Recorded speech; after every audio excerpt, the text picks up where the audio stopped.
So before I begin, I want to quickly address that my students for this lesson plan would be what I refer to second level English learners, or otherwise advanced English learners in a way. Uh, this course would be, or this lesson plan would be taught in a course involving students who are seeking English as a second language. So first, I would introduce them to the current conditions of the workplace by first emphasizing words such as are, aren't, they, or shouldn't, and so forth. Next, I would want to create a type of correlation between these words and the way they're used in sentences. So here, for example, I use the sentence when workers are compensated for good work, they are motivated to work even harder. And also, when workers aren't overworked, they can go above and beyond when working on tasks. Next, I would introduce my students to the formal concept of contractions.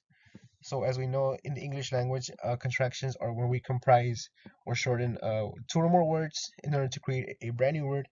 Um, so these words can consist of a pronoun or noun followed by a verb, or a verb followed with the word not.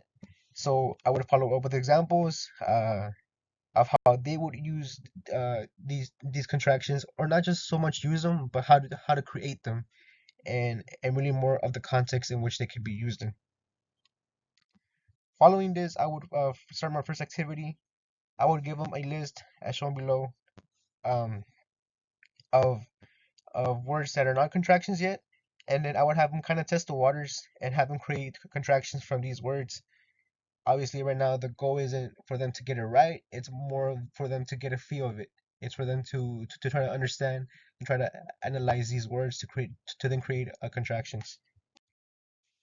Following this, I created this new activity where first they would individually circle the contractions which they believe are wrong.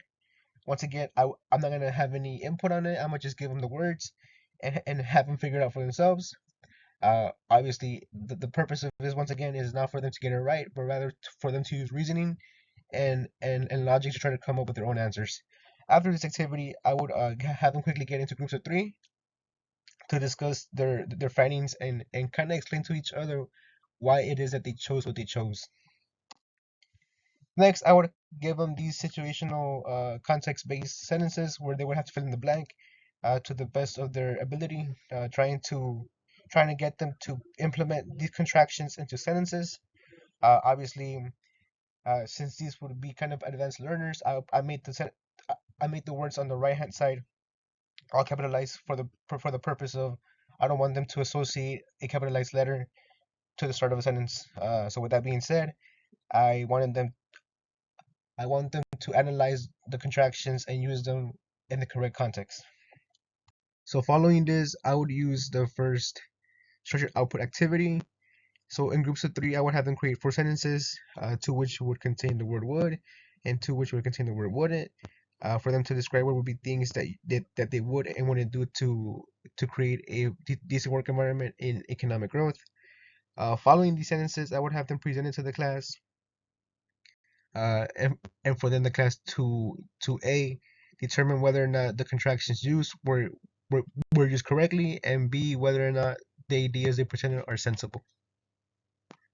So my last activity would be having them stay in those same groups and for them to create a paper, no less than a page, in which they would promote a company and pretty much talk about the ways in which they would provide decent work and economic growth for applicants, all while using no less than 15 contraction words for them to get a sense of how to use them.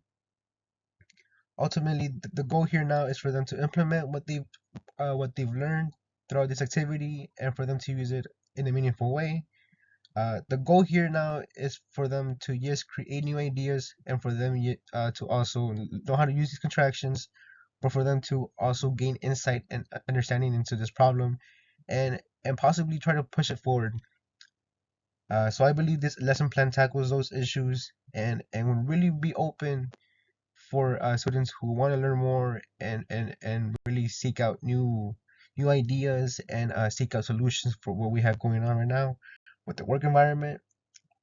So yes, thank you.